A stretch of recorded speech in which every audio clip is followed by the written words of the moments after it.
You see that? That's from the water is spraying up on that side of the island. And that's the salt spray that's collecting on pretty much everything. I don't even know what will, hopefully it rains, because otherwise in the next day or so I've got to take the cars and wash them down to get rid of all this salt. There's nothing you can do about it. Well, a couple little raindrops, so maybe we'll get some rain and wash this salt off everything. But it's like really, really kicking up. I don't think I can show you. Let's see if I can.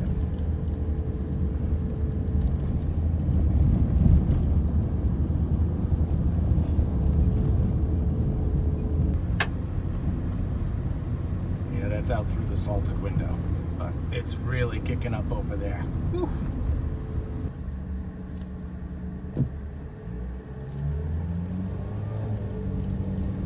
So today we're going to talk about 1981, 1984, what happened then, and what that has to do with what I'm doing with coffee now.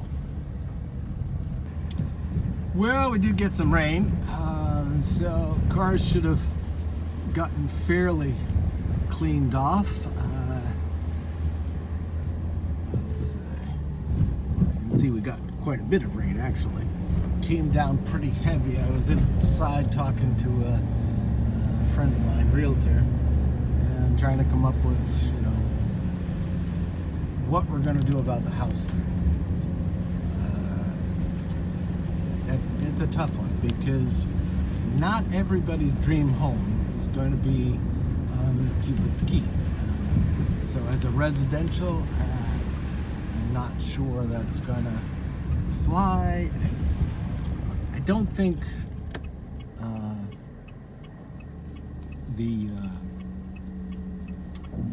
Airbnb route is gonna go. I just don't know who really wants to take their tropical vacation on Cupid's Key. You know, most people want to have, unless it's cheap. And then again, I don't know if I want to get into that. So there's a lot to work out in that for sale of the house type thing. But I mean, we're not keeping it as far as I can see. The rental part, yeah, it might work, but there's a lot of problems with that. Caretaker, maintenance, this, that, and the other stuff. How much would you actually make? I'm not really sure. What? No. There, I guess. That's better. She's just standing over there because she doesn't know what I'm going to talk about. But this is, you know, I told you before we're going to talk about 1981, 1984.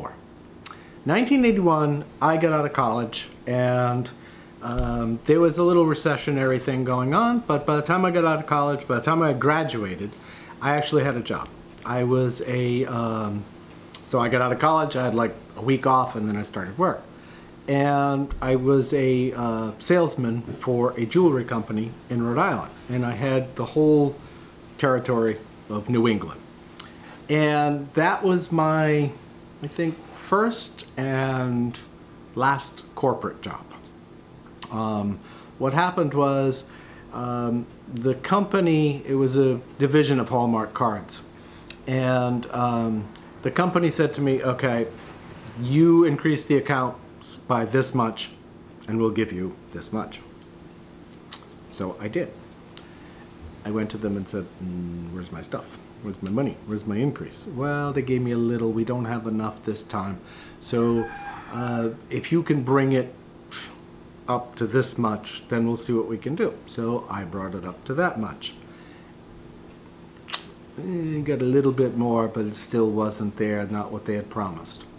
So we did it a third time, and I brought up the company to like where it had never been before, and I worked a ton. I mean, Sid used to help me fill out forms because this was back before computers, internet, cell phones, all that kind of stuff, believe it or not, did not really exist. I remember I had this really cool little cell phone thing that fit on the wheel of the car. Remember, cars used to have like that wheel thing where the drivetrain went. That bump. And it used to sit there. And that was but you could only use it not just all the time. It was just for phone calls. But anyway, so 1984, I had been doing this for 3 years. Promises, nothing ever came of it. And we had just gotten married. I had already bought a house, had no car because it was a company car. We had house payments. Were you working then?